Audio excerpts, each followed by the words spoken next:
Welcome back to the Jonestead. I'm Mary. Today is Thursday, August 28th, 2025. And today I want to talk specifically about the impacts of the debt in the United States of America.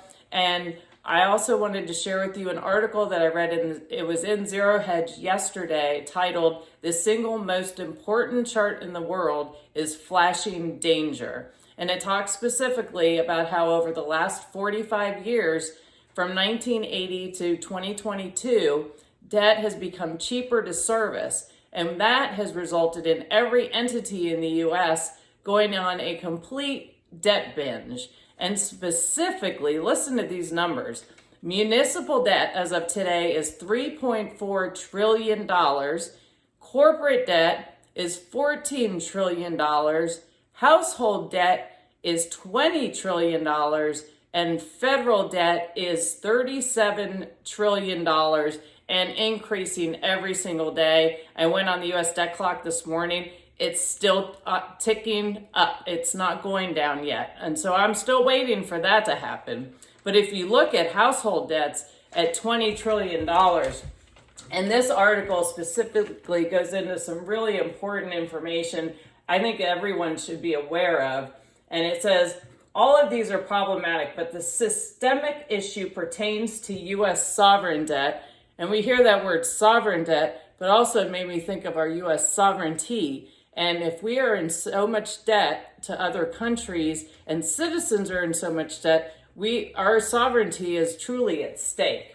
And it continues on to say, it took the U.S. 232 years to hit $10 trillion in debt.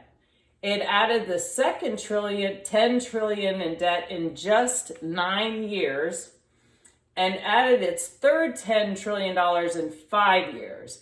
And at its current pace, it will hit $40 trillion in debt within the next 24 months. That's astonishing. And so here we have the Fred graph specifically showing, and I'm not sure if you guys can see it with this camera, just straight up. Here, this is 1985 here, and here we are at 2025 at $37 trillion. And the article continues on saying, to be clear, the U.S. has had a debt problem for years. That's nothing new. What is new is that the bull market in bonds, the macro setup that allowed the U.S. to issue all this debt, is over. And let's see here. He said, I showed this chart yesterday. I'm showing it again today because it is the most important chart in the world. It's a chart of the 30-year U.S. Treasury. As you can see, the bull market in bonds is over. When inflation arrived in the financial system in 2022, remember after they had printed all that money, it triggered a tectonic change.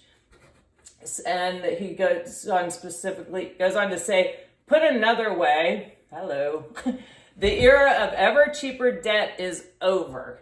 For the first time in 45 years, it's costing the U.S. more to issue new debt or roll over old debt. So why hasn't the U.S. entered a debt crisis yet? Because these bonds have been consolidating since 2022. The next move will determine whether the U.S. stays afloat or the great debt crisis of our lifetime is about to begin. So if you think back to 2008, when we had the crash, there was the level of debt. That was a terrible situation and should never have been a government bailout, but you did not see the level of debt from the government side, from the consumer, the household side, and the municipal side that you see today. From 2022 till today, the long range of the Treasury market has been trading in a range, which is the purple rectangle in the chart below. This is called a consolidation period. It's 100% to be expected after a bull market ends. No asset goes straight up or down in the markets.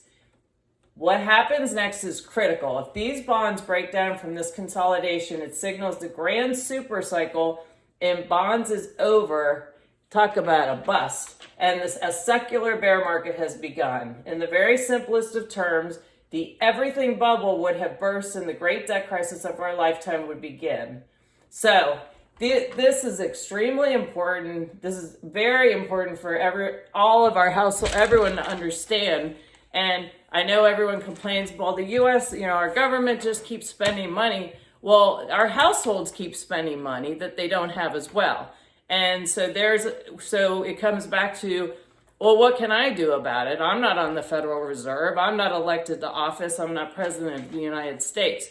What you can do as a household is important to protect yourself.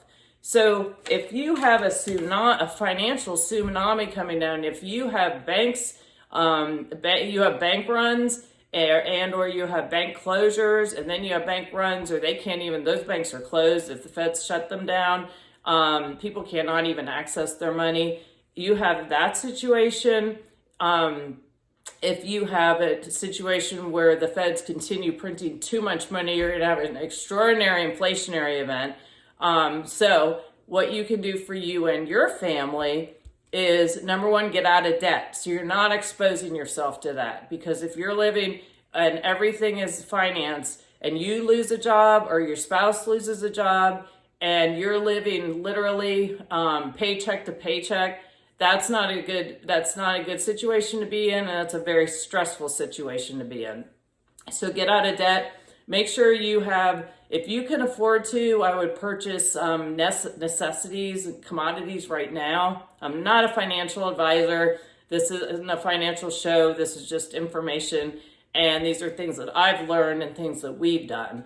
And if there is an extraordinary, because we've seen inflation and we've seen it jump. Coffee right now has gone up. Remember, either inflation or you have supply chain issues where you cannot even get access to the things that you need. Baby formula, maybe, coffee for me, dog food, make sure your meds for your pets. So make sure you're stocked up on your basics. Make sure you have extra water on hand in case there's some kind of emergency. If you don't have your own water source, if you're in a city, and just make sure that you are making your situation as self-sustainable as possible to help shield yourself from what's going on that's beyond your control.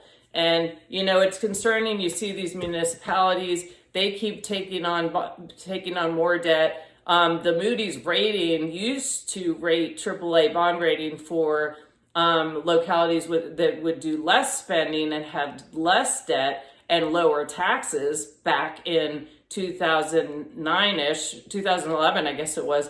Well, that's changed. The more they see localities taxing their citizens, then they see that there's a sure way for them to be able to pay back their debts. So that doesn't benefit you. That's their idea of stability in the marketplace.